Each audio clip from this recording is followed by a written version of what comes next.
Bonjour chers amis, Minute Courtois 35e.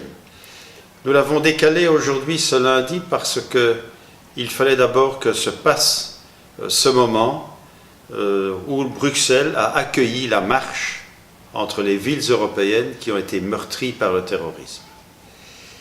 Je voulais vraiment vous dire que pour moi c'est un moment important, très important, parce que pour la première fois véritablement, le monde de l'islam modéré montre que la majorité des personnes de l'islam sont contre la haine, contre le terrorisme. Et j'attendais cela depuis des années, qu'enfin des gens se lèvent pour dire stop, qu'il y a un autre islam, l'islam de l'amour, de la tolérance, du vivre ensemble, de la solidarité et du respect des autres. C'est dommage que ça vienne de France, mais il n'empêche que Bruxelles, symboliquement, a été une des villes, étape pour cette marche. Il faut féliciter les organisateurs, les remercier de faire ce qu'ils font, de ce qu'ils osent, parce que c'est vraiment de cela dont il s'agit. Il n'y avait aucune obligation à le faire, ils ont osé le faire. Il y a un autre islam qui se lève enfin.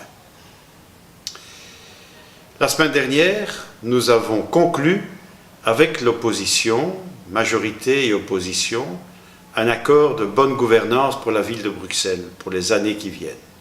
On a mis définitivement, maintenant, visible pour chacun, montrable à chacun, toutes les institutions de la ville, les mandataires qui travaillent dans ces institutions et les rémunérations de ceux-ci.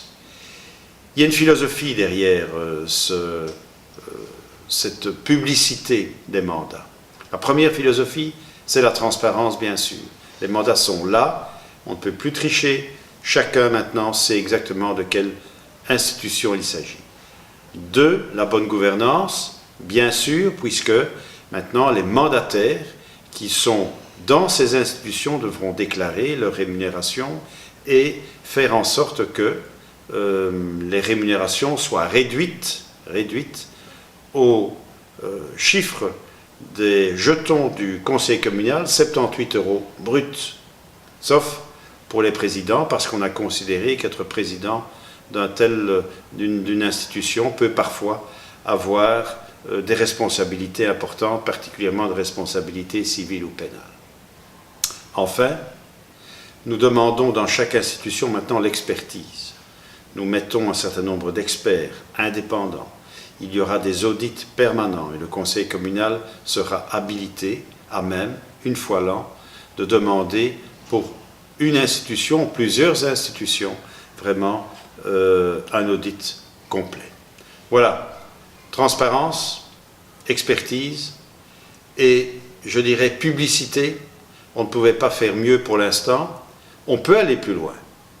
On peut aller plus loin, mais nous attendons que la région fasse elle aussi ce devoir maintenant de bonne politique gouvernance. Ils sont en négociation et bien sûr, on devra se soumettre à un moment donné à la législation régionale. Mais je pense que Bruxelles a donné un exemple et nous espérons que d'autres villes, d'autres communes suivront cet exemple. Enfin, un peu plus réjouissant, Bruxelles a inauguré Bruxelles-les-Bains, plus d'1 million de visiteurs l'année dernière, une façon de permettre à chacun, chaque Bruxelloise et chaque Bruxellois qui ne sait pas partir en vacances ou qui a envie de se détendre, à portée de main, à portée de métro, ils sont tout de suite le long du canal et je pense que cette édition-ci est encore plus importante parce qu'elle montre que les deux rives sont symboliquement réunies par un pont. Et puis, last but not least, je voulais faire un clin d'œil aux organisateurs de l'Homegang, cette tradition de Bruxelles depuis des années, qui reconstitue la visite de Charles Quint à Bruxelles, dans des moments parfois où on se pose des questions sur l'avenir, de temps en temps, comme disait Churchill, la tradition inaugure de l'avenir. Bonne semaine à tous et à toutes.